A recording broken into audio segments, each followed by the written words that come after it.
impor segala macam. Saya harapkan mereka mulai hentikan itu, karena ke depan kita akan tindak. Sekarang pun di lapangan kita periksa terus dari waktu ke waktu. Kalau ketangkap ya nggak bisa kayak dulu lagi kira-kira. Jadi kita orang kan suka bingung, kalau itunya mati berarti nggak ada supply. Supply-nya barang-barang domestik harusnya nanti, biar industri domestik juga hidup lagi. Berarti kan sebagai pedagang pada pakaian bekas dari Paris Ya nanti dia beli pakaian dari produsen dalam negeri lah. Kan masa kita legalkan yang ilegal, sementara produsen dalam negeri nanti kan sama juga untuk yang nanti didapatnya. Kan mereka yang penting untung kan. Secara langsung berarti barang impor seperti itu berarti dilarang. Kalau ilegal emang dilarang kan. Kamera Pak atau siapa yang melegalkan? Kalau saya pikir sih ilegal pasti dilarang, kecuali dia bisa legal dengan melalui jalur tertentu. Tapi kalau selama ini kan yang disebut balapres itu kan, itu akan dilarang. Dan saya pernah bilang kan, tanya ke orang bea cukai apa hukumannya hanya ditaruh di mereka, barangnya dimusnahkan terus orangnya dipenjara. Saya bilang saya rugi, cuma udah ngeluarin uang buat musahin barang terus ngasih makan orang lagi. Jadi nanti barangnya dimusnahkan, orangnya denda, dipenjara juga, dan akan di blacklist. Yang terlibat itu saya akan larang impor seumur hidup. Aturannya kapan keluar? Sebentar lagi. Jadi udah ada pembicaraan sama Oh? Kenapa Menteri Perdagangan? Kan itu ilegal. Kenapa mesti bicara dengan Menteri Perdagangan? Emang ada peraturan Menteri Perdagangan yang melegalkan itu? maksudnya kan Kerjasamanya koordinasi untuk koordinasinya memberantasnya gitu. Kenapa memberantas Menteri Perdagangan? Instrumen dia di mana? Apa langsung dari Kementerian Keuangan Pak Menteri peraturan? Itu kan bea cukai, pasti kan yang jaga bea cukai nanti kalau di lapangan mungkin yang baru mungkin Kementerian Perdagangan, tapi yang saya jaga yang di bea cukai, yang di port-port masuk. Saya fokus di alat-alat yang saya kuasain, bea cukai, pajak dan lain-lain ya. berarti bentuknya PMK ya Pak? Aturannya? Aturan apa? Itu kan ilegal. Ilegal eksekusi sesuai dengan pelanggarannya. Nanti kita perketat aja peraturan yang tadi, yang bukan yang hanya ada katanya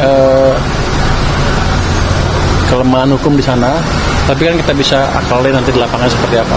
Kalau mitigasinya gimana sih Pak kalau ada penolakan dari para pedagang gitu? Penolakan, siapa yang nolak saya tangkap duluan.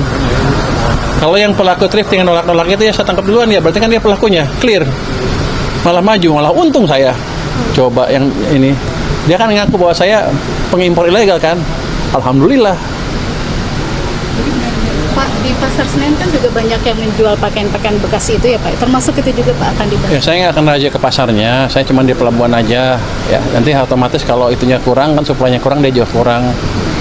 Tapi nanti akan saya lihat seperti apa. Harusnya sih pelan-pelan kan suplainya habis kan. Kalau suplainya dicekik kan pasti akan beralih ke barang-barang dalam negeri. Saya harapkan mereka belanjanya dari produk-produk dalam negeri nantinya, UMKM kita lah. Pak, ini kan ada tanggapan Pak dari Pak Hasan Nasbi bahwa ya gaya komunikasi Bapak lagi-lagi dikritik begitu. Kenapa? Katanya bisa melemahkan pemerintahan Pak. Nah itu gimana? Mana indeks mana tadi? Gambar saya tunjukin ya. Saya gambar. Itu saya selalu pakai survei ke masyarakat. Apakah saya mengurangi kepercayaan masyarakat pemerintah apa tidak? Kalau dari angka kita yang terakhir, ini baru keluar angka bulan survei bulan Oktober ya, dari dulu, dan anak kata misalnya di surveinya dilakukan oleh LPS. Ini indeks kepercayaan masyarakat ke pemerintah. Kalau jatuh seperti ini keadaan buruk. Kalau sana bagus. Ini kemarin waktu bulan September, Agustus September itu turun terus, Juli Agustus September turun terus ke titik terendah sini. Inilah terjadi banyaknya demo.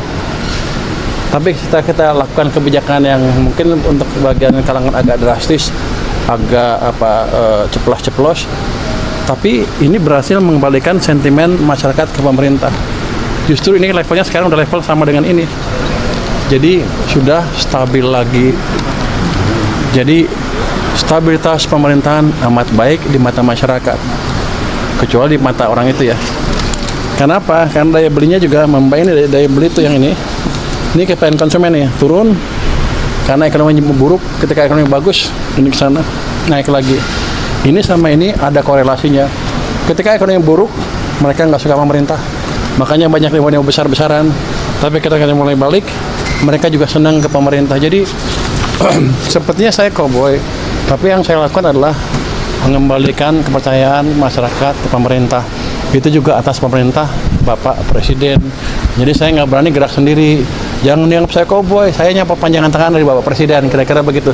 Dengan versi yang lebih halus malah.